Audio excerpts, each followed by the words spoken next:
Андрей был самый известный охотник в этих краях. Он был высоким и сильным, а его строгий взгляд внушал страх. Охотник был известен своим бескомпромиссным отношением к жизни и окружающим.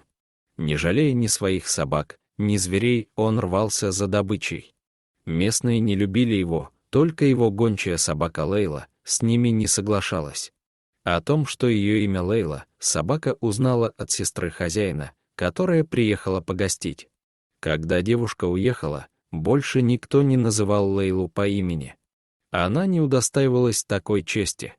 Отдавать приказы можно и без использования имен, так считал ее хозяин. Однако Лейла не считала Андрея жестоким человеком. Он иногда давал еду, изредка даже хвалил за хорошо проделанную работу, но и бывало, что бил палкой. Однажды, на зимней охоте, истощение взяло свое. Лейла отчаянно преследовала зайца, вкладывая в бег все оставшиеся силы, но потеряла равновесие на краю оврага и упала вниз. Шум от ее падения пронесся сквозь дремучий лес, и Лейла поняла, что оказалась пленницей безысходности. Андрей услышал вой и даже подошел к оврагу, в котором лежала его верная собака. Однако спасать животное он не спешил. Какой толк, если собака уже практически бесполезна? На охоте спотыкается, дома только то и делает, что скулит, сидя на короткой цепи. Охотник смотрел на Лейлу и чувствовал только тайное облегчение от того, что наконец избавится от нее. Он отвернулся, не желая тратить время и усилия на то, чтобы слушать ее пустые просьбы о спасении. Лейла, поняв всю бесполезность своих усилий, замолчала, принимая свою незавидную судьбу. Так собака пролежала почти сутки. Лейла открыла глаза, только чтобы удостовериться, чьи шаги она услышала.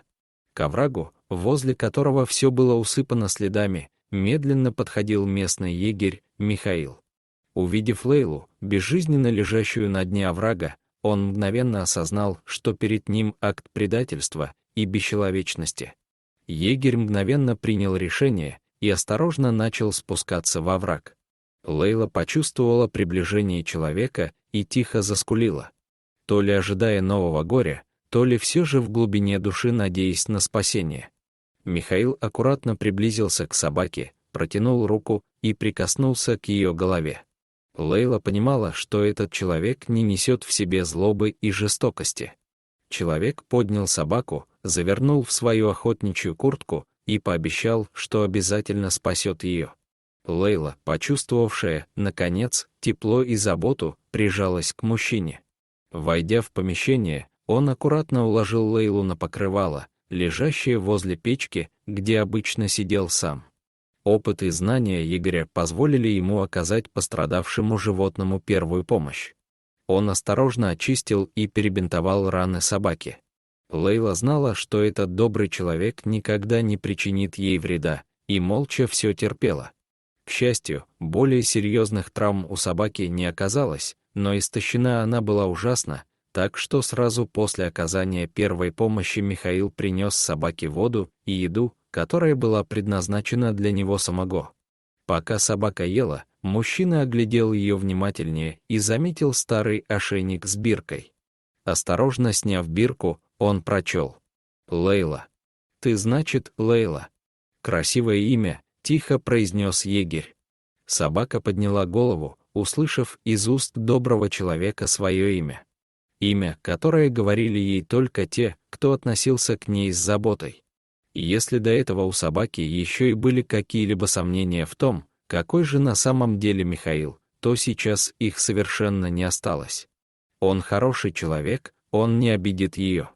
Для Лейлы избушка Игоря стала не просто приютом, а настоящим домом. Здесь был не просто хозяин, а новый друг, который окружил ее заботой и любовью, которых ей так не хватало. Каждый день Лейла постепенно приходила в себя под его теплым надзором. Теперь она не только ночью спала в его ногах, чутко оберегая своего друга, но и постепенно начала ходить с ним в лес. Так, следующей весной, когда Лейла полностью пришла в себя, она уже сопровождала Игоря в самые дальние походы. Однажды собака и человек оказались в такой глухой чаще, где даже природа дышала завораживающей тишиной. Лейла с волнением исследовала этот новый мир. Собакам, особенно охотничьим, присущ невероятно острый нюх. И там, в тихой чаще леса, Лейла почуяла странный запах. Хорошо знакомый, но совсем недобрый. Этот запах пугал ее на охоте еще со старым хозяином. Тогда даже бесстрашный Андрей замирал и старался уйти подальше. Грядет опасность. Медведь. Лейла тихо зарычала, и Михаил сразу понял, о чем предупреждает его собака. Только что делать, если человек не может бежать быстрее, чем медведь? И все же егерь подозвал Лейлу и осторожно попытался двигаться в направлении избушки далеко, но вдруг медведь еще их не почуял. Вдруг успеют выйти с территории медведя. Однако, через пару минут стало понятно, что медведь уже знает о присутствии человека. Сначала раздался хруст веток, а потом человек и собака увидели его. Черный, истощенный, а оттого злой медведь направлялся к ним. Михаил замер. Чувство безнадежности охватило его. Уже не убежать и не спастись. И тут Лейла выскочила из-за хозяина и с лаем бросилась в сторону медведя.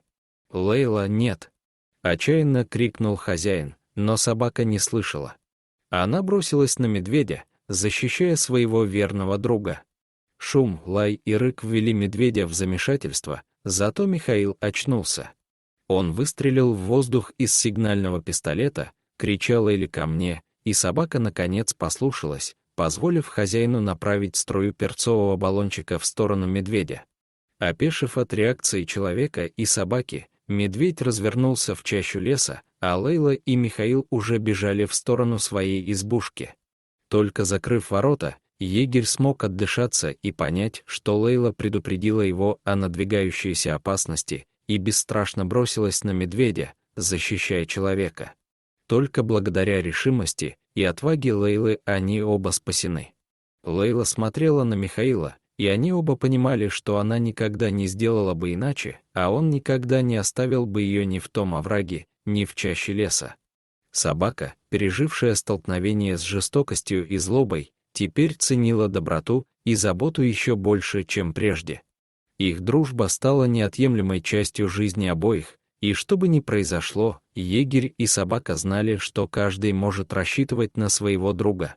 Дорогие зрители, если вам понравилось это видео, то ставьте лайк и подписывайтесь на наш канал. До свидания.